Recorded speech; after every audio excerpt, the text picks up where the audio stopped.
सभी बोर्ड के कक्षा 12वीं के सभी विद्यार्थी ध्यान दें। आज की इस क्लास के अंतर्गत राजनीति शास्त्र का प्रश्न पत्र सेट ए हम कंप्लीट करेंगे।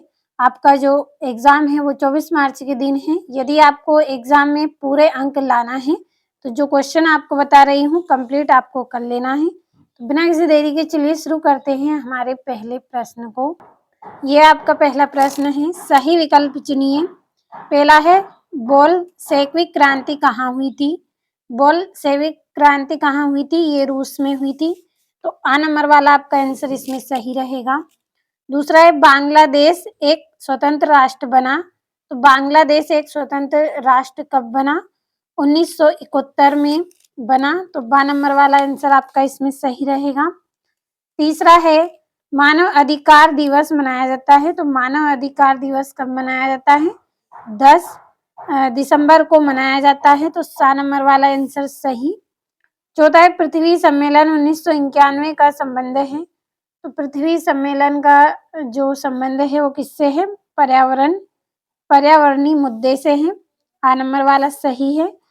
पांचवें देश के पहले शिक्षा मंत्री थे। देश के पहला शिक्षा मंत्री कौन थे? तो इसका आंसर आपका रहेगा मौलाना अबुल कलाम आजाद। तो ये 7 नंबर वाला आंसर आपका इसमें सही रहेगा। बढ़ते हैं अगले प्रश्न की ओर। छठा है आजादी के बाद भारत के समक्ष प्रमुख चुनौती थी। तो भारत के सामने राष्ट्र निर्माण करने की चुनौती थी। ये हो गए हैं सही विकल्प। इंग्लिश मीडियम वाले बच्चों के लिए टिक करेंगे तो पहले का ए, दूसरे का बी रहेगा, तीसरे का सी वाला सही रहेगा, चौथे का ए, पांचवे का आपका सी और छठे का आपका बी। कंप्लीट आपको कर लेना है सभी प्रश्नों को। अब चलिए बढ़ते हैं अगले प्रश्न की ओर। आपका दूसरा प्रश्न है जिसमें आपको रिक्त स्थान की पूर्ति कीजिए। पहला है मार्शल योजना की शुरुआत डेट डेज में हुई थी। तो मार्शल योजना की शुरुआत अप्रैल 1948 में हुई थी। तो हम यहाँ पे लिख लेंगे अप्रैल 1948। दूसरा है संयुक्त राष्ट्र संघ का सबसे महत्वपूर्ण अंग डेट डेज है। तो इसका महत्वपूर्ण अंग है सुरक्षा परिषद। सुरक्षा परिषद। तीसरा है ओजोन परत में छेद होने का प्रमुख कारण डेड डेज गैस की मात्रा में कमी होना है। किसमें? ओजोन गैस में। ओजोन गैस में कमी होना है। तीसरा है मिजो नेशनल फ्रंट ने डेड डेज युद्ध किया था। तो इसने 1966 में युद्ध किया था। पांचवा भारत के पहले मुख्य चुनाव आयुक्त डेड डेज थे। तो इसका आंसर रहेगा सुकुमार सेन।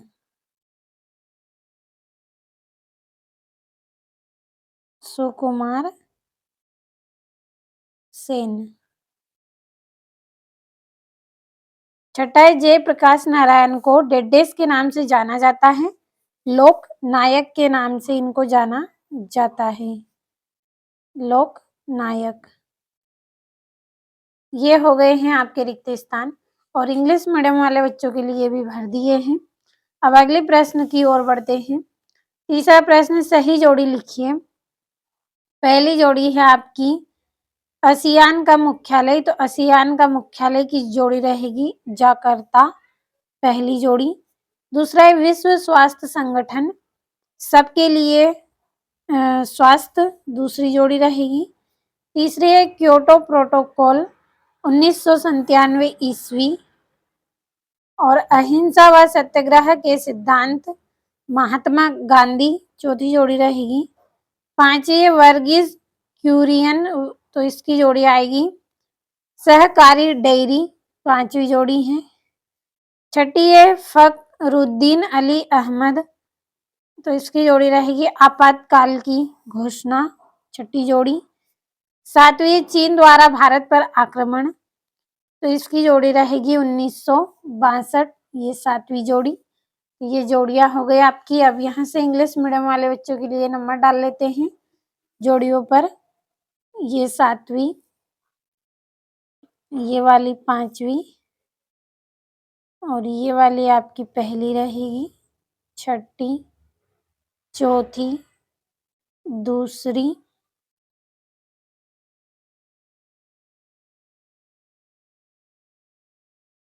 सॉरी ये यहाँ से गलत है, ये वाली आपकी चौथी जोड़ी रहेगी, मैं यहाँ पे नंबर डाल रही हूँ, ये वाला गलत है। और ये वाली दूसरी जोड़ी रहेगी और ये वाली आपकी यहाँ पे, ये वाली आपकी तीसरी। तो ये यहाँ पे नंबर डाल दिए हैं, कंप्लीट कर लेना है। बढ़ते हैं अगले प्रश्न की ओर। अगला जो प्रश्न है, एक वाक्य में उत्तर दीजिए। पहला है, यूरोपीय संघ के झंडे में कितने सितारे हैं? तो इसका रहेगा 12 सितारे हैं। दूसरा है, संयुक्त राष्ट्र की कुंजी किसे कहते हैं? सुरक्षा परिषद को कहते हैं।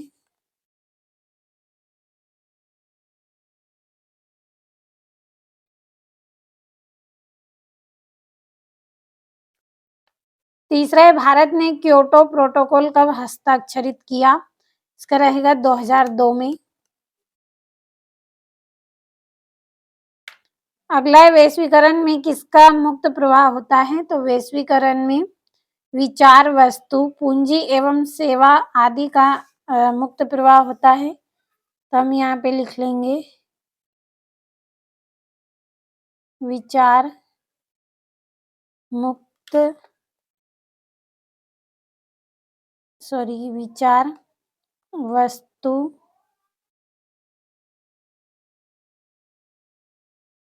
ये पूंजी एवं सेवाओं का मुक्त प्रवाह होता है, एवं सेवा का मुक्त प्रवाह होता है। पांचवें, द्विराष्ट्र सिद्धांत का प्रतिपादन किसने किया है? मोहम्मद अली जिन्ना ने किया है। मोहम्मद अली जिन्ना। छठा है, गुजरात छात्र आंदोलन में छात्रों का नेतृत्व किस नेता ने किया है? तो जयप्रकाश नारायण ने। जयप्रकाश नारायण।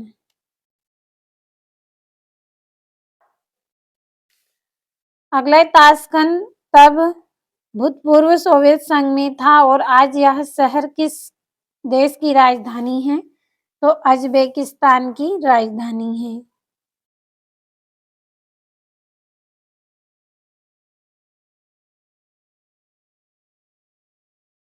ये हो गए हैं एक वाक्य में उत्तर। यहाँ से इंग्लिश मीडियम वाले बच्चों के लिए भी कंप्लीट कर दिए हैं। और आपका जो पांचवा प्रश्न है, सत्य सत्य लिखिए। पहला है, बर्लिन की दीवार का गिरना शीत युद्ध का अंत था। तो ये आपका सत्य है। दूसरा है, सुरक्षा परिषद को संयुक्त राष्ट्र का हृदय कहा जाता है। सत्य है। तीसरा है, ओजोन परत में छेद होना एक पर्यावरणीय समस्या है। तीसरा आपका इसमें सत्य रहेगा। अगला, वैश्वीकरण से रोजगार के अवसर कम हो जाते हैं। तो ये आपका सत्य रहेगा।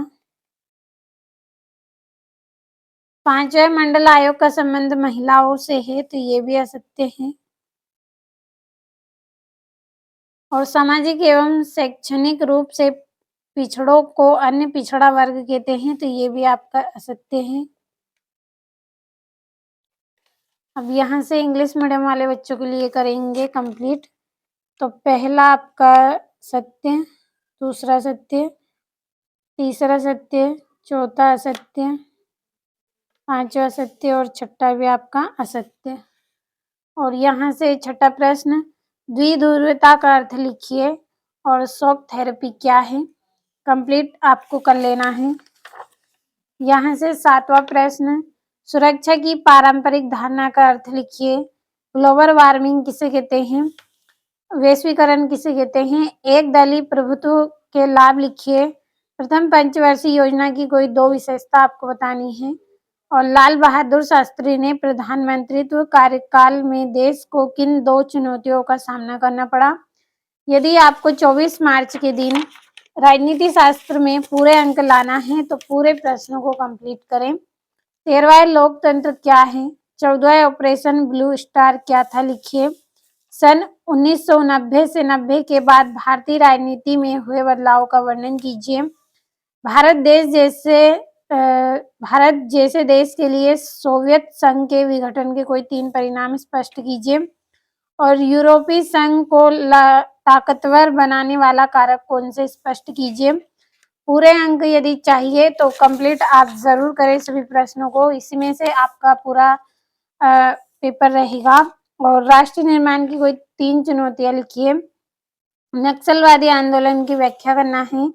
दक्षिण एशिया की इन्हीं 4 विशेषताओं को लिखिए। और भारत की विदेश नीति के प्रमुख सिद्धांत कौन कौन से हैं? और गोवा का भारतीय संघ विलय में विलय लिखना है आपको। तो ये आपके यहाँ पे 23 प्रश्न हो गए हैं। भरोसा रखें सभी प्रश्नों को आप अच्छे से कंप्लीट करें।